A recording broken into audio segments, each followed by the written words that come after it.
Alors sur ces questions d'immigration, il y a les dispositifs de contrôle et puis il y a aussi les mesures d'incitation. Il y a 3 ans, après son arrivée au ministère de l'Intérieur, Nicolas Sarkozy avait annoncé la mise en place d'une prime d'encouragement au retour de 2 à 7 000 euros. L'idée a-t-elle fonctionné? Quels sont les résultats? Enquête à Bamako, au Mali. Éric Monnier, Frédéric Ranck. Aziz, 31 ans, propriétaire à Bamako d'une petite boutique de pièces détachées automobiles. Maïmouna, 46 ans, dirige dans la même ville une école d'informatique. Sylvassa, 52 ans, est marchand de sable. Il possède 3 pirogues et emploie 8 salariés. Ces 3 Maliens ont 2 points communs. Ce sont d'anciens immigrés en France rentrés au pays et tous 3 ont pu créer leur petite entreprise en profitant de l'aide au retour jusqu'à 7 000 euros octroyée par le gouvernement français. Aziz ne regrette pas le choix d'avoir quitté la France. Sur le côté logement, manger, tout ça là, j'ai pas galéré. Mais vraiment, j'ai vu que c'est un monde qui me va pas quoi. C'est pas un monde pour moi. Je suis fait pour vivre ici, pour me battre ici.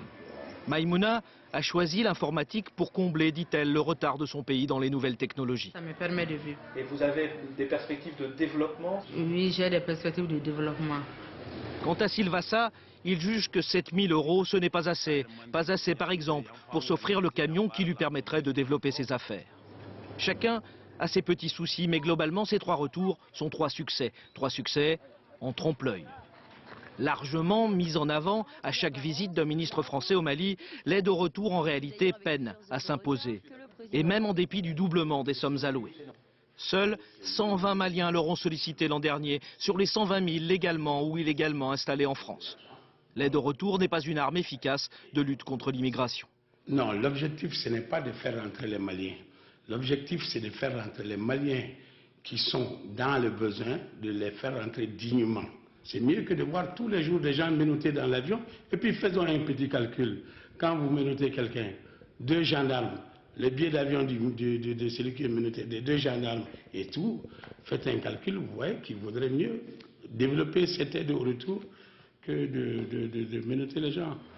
La majorité des Maliens réussit en France. C'est la principale raison du manque d'intérêt pour cette mesure incitative. Inefficace pour le contrôle de l'immigration, l'aide au retour ne constitue qu'une forme d'appui au développement parmi d'autres.